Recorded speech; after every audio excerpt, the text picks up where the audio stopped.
nhiều rêu xanh ấy. Bạn biết món rêu đá không? Ở trên Tây Bắc. Tớ biết nhưng mà không biết làm đâu.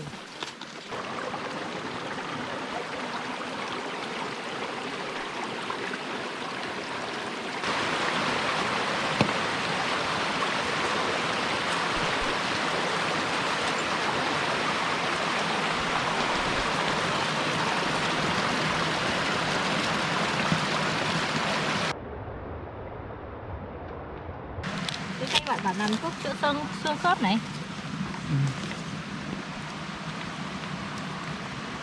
Đinh nhiều thế. Đọc thế là nhiều.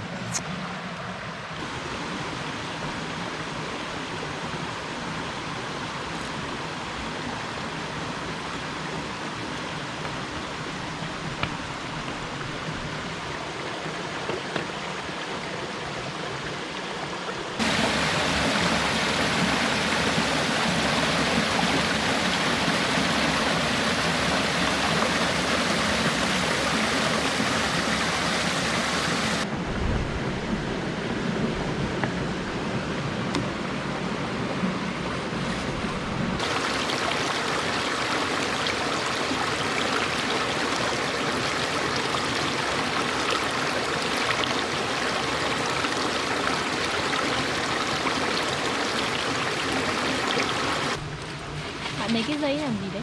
Hả? Lấy cái dây làm gì? Dây cũng là chăn kia để treo đồ.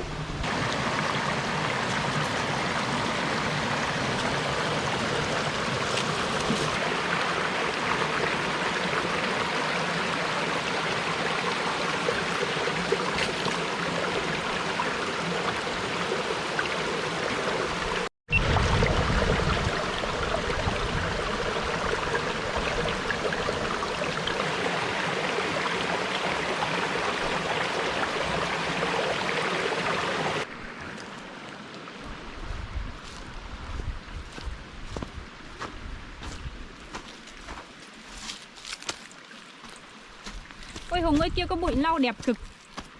Kia kìa. Cái họa này cái gì?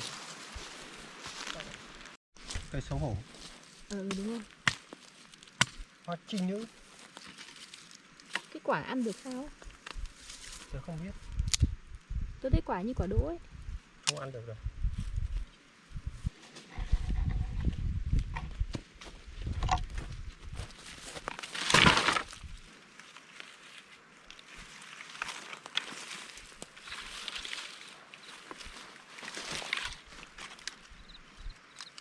Nặng không?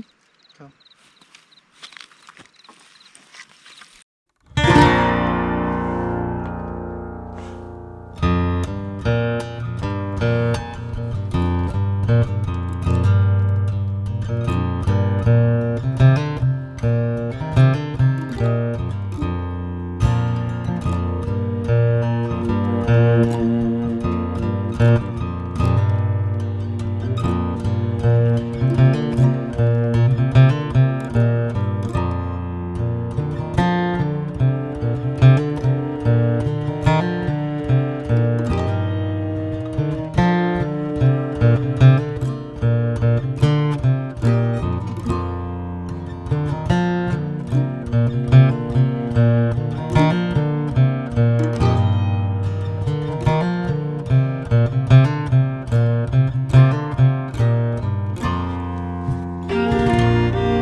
Rồi ok.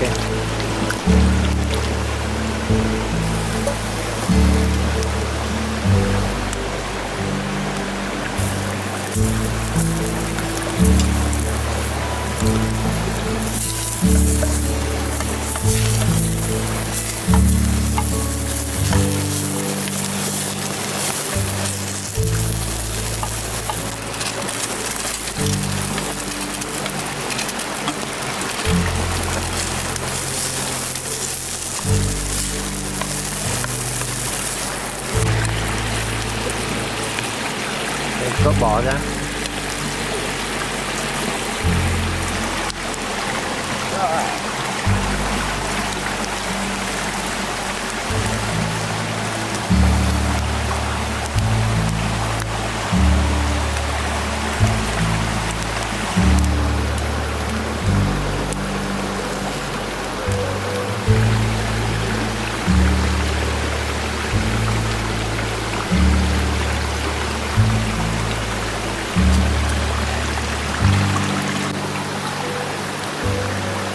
Mà máy hết pin rồi cả.